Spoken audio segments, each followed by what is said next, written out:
ትራምፕ ከአየር ንብረት ለውጥ ደንብ ጀርባ ያለውን የአሜሪካን ሳይንሳዊ እርምጃ አሰረዙ። የሶማሌው መሪ ጎረቤት ሀገራት እስራኤል ለሶማሌላንድ የሰጠችውን እውቅና ይደግፋሉ ሲሉ ከሰሱ። ኬንያ ከሶማሌላንድ ጋር ያላትን ድንበር ከ15 ዓመት በኋላ ዳግም ልትከፍት ነው።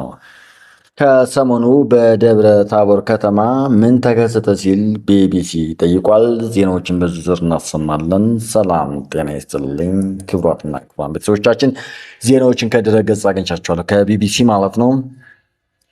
በአማራ ክልል የደቡብ ጎንደር ዞን መቀመጫ በሆነችው ደብረ ታቦር ከተማ በፋኖ ታጣቂዎችና በመንግስት ኃይሎች መካከል በተካሄደ ግጭት የህይወትና የንብረት ጉዳት መድረሱን ነዋሪዎች ተናገሩ።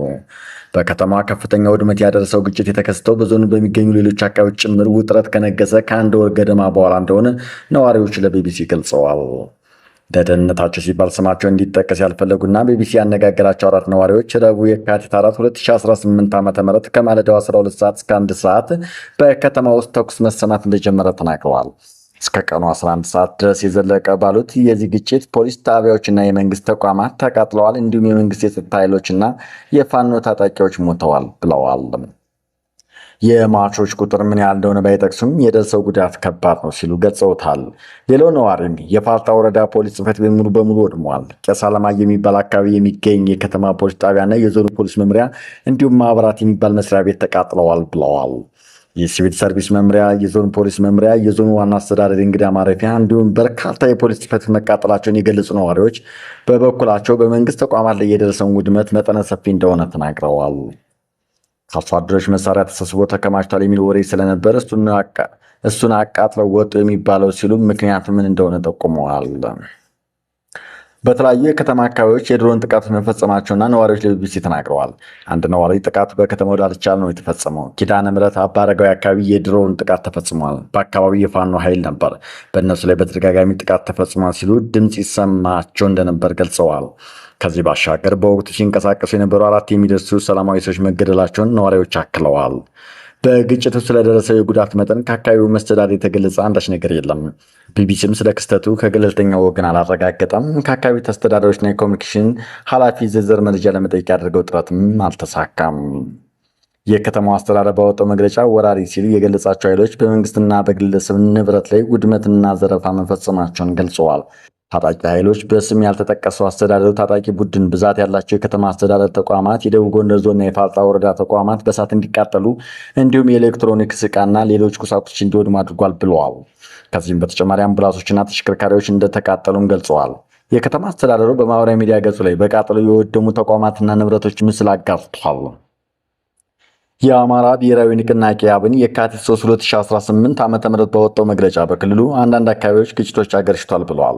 አካባቢው በስም ያልተጠቀሰው የፓርቲው መግለጫ ባለፉት ጥቂት ጊዜያት ታይቶ የነበረውን አንጻራዊ መረጋጋት ከሰሞኑ ወደ ተባባሰ የትጥቅ እንቅስቃሴ መቀየሩን ገልጿል። በክልሉ የሚንቀሳቀሱ ታጣቂ ቡድን ስለ ግጭቱም ሆነ ደረሰ ስለተባለው ውድመት እስካሁን ያለው ነገር የለም። ግጭቱ እንዴት ተከሰተ? ከ2 ዓመት በላይ በግጭት ውስጥ ባለው የአማራ ክልል ውስጥ የምትገኘው ደብረ ታቦር ከተማ አልፎ አልፎ በታጣቂዎችና በመንግስት ኃይሎች መካከል በሚከሰት ግጭት እንዲሁም በሰላም እጦት ውስጥ ቆይታለች። በአካባቢው ተሰማርቶ የነበረው የመከላከያ ሰራዊት በተወሰነ መልኩም ቢሆን በከተሞች አካባቢ ግጭቱ ጋብ ብሎ እንዲቆይ አድርጎ ነበር ይላሉ ነዋሪዎች። ሆኖም የመከላከያ ሰራዊቱ ከደቡብ ጎንደር ዞን መውጣቱን ተከትሎ የፋኖ ታጣቂዎች ረቡዕ ዕለት ወደ ከተማዋ እንደገቡ ይናገራሉ።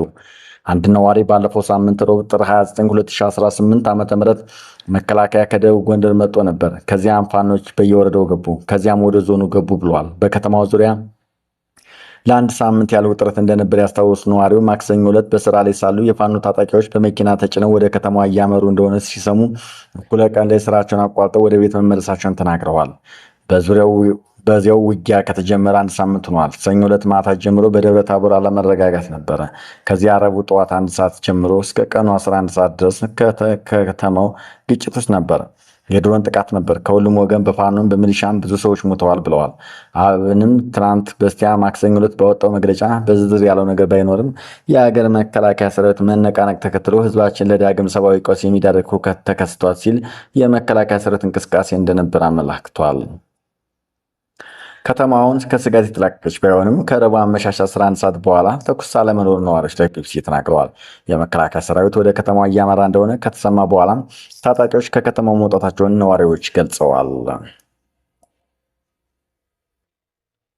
የሶማሊያ መሪ ጎረቤት ሀገራት እስራኤል ለሶማሊያላንድ የሰጠችውን እውቅና ይደግፋሉ ሲሉ ከሰሱ። የሶማሌው ፕሬዚዳንት ሐሰን ሼክ መሐመድ ስማቸውን ያልጠቀሷቸውን ጎረቤት ሀገራት እስራኤል ለሶማሌላንድ የሰጠችውን የሀገር እውቅና ይደግፋሉ ሲሉ ከሰሱ።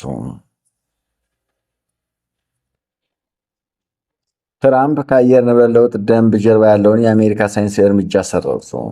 የቀድሞ የኖርዌይ ጠቅላይ ሚኒስትር ከፒስቲን ጋር በተያያዘ ክስ ቀረበባቸው። ኬንያ ከሶማሊያ ጋር ያላትን ድንበር ከ15 ዓመት በኋላ ዳግም ልትከፍት ነው።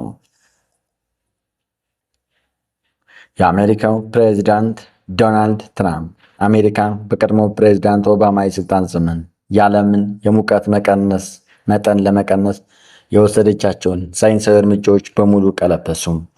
ይህ በቀድሞ ፕሬዚዳንት ኦባማ የስልጣን ዘመን የወጣውና ኢንዳንጀርመንት ፋይንዲንግ የተባለ የሚታወቀው ሳይንሳዊ ግኝት በርካታ የግሪንሃውስ ጋዝ ልቀትን፣ የሕዝብ ጤናን አደጋ ላይ መጣላቸውን ይዘረዝራል።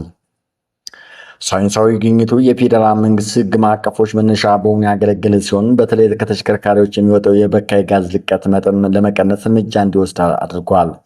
ዋይት ሀውስ የዚህን ሳይንሳዊ ግኝት መሰረዝ በአሜሪካ ታሪክ ትልቁ የሕግ ቅልበሳ ነው ብሏል። የአካባቢ ጥበቃ ቡድኖች ውሳኔውን በአየር ንብረት ለውጥ ላይ እስካሁን ከተሞከረው ወደ ኋላ ማፈግፈግ ተግባር ትልቁ መሆኑን ጠቅሰው በፍርድ ቤቱ ጉዳዩን ለመሞገት ስተዋል።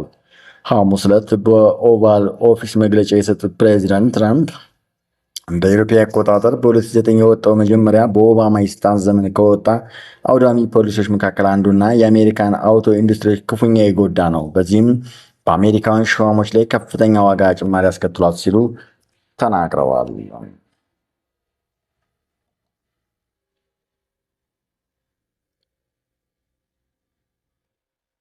የተባበሩት አረብ ኤሚሬትስ ለሱዳን ፈጥኖ ደራሽ ኃይል መሳሪያ ታቀርባለች መባሉን አስተባበለች።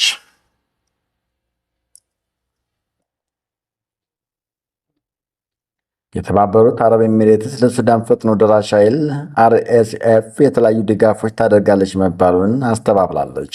ኤሚሬትስ ለሱዳን ፈጥኖ ደራሽ ኃይል የጦር መሳሪያና ወታደራዊ ቁሳቁሶችን በገንዘብ ትደግፋለች እንዲሁም ታጓጉዛለች በሚል የቀረበባትን ውንጀላ ውድቅ አድርጋለች።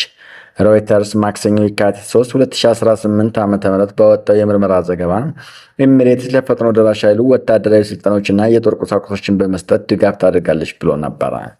ይህን ተከትሎ የተባበሩት አረብ ኤሚሬትስ ለቢቢሲ በሰጠችው ምላሽ ማንኛውም የጦር መሳሪያ፣ ጥይት፣ ሰው አልባ አውሮፕላኖች፣ ተሽከርካሪዎች ኢላማቸውን ለይተው የሚመቱ ተኳሾች ወይም ሌሎች ወታደራዊ ቁሳቁሶችን በቀጥታም ሆነ በተዘዋዋሪ ለአርኤስኤፍ አላቀረብኩም በማለት አስተባብላለች።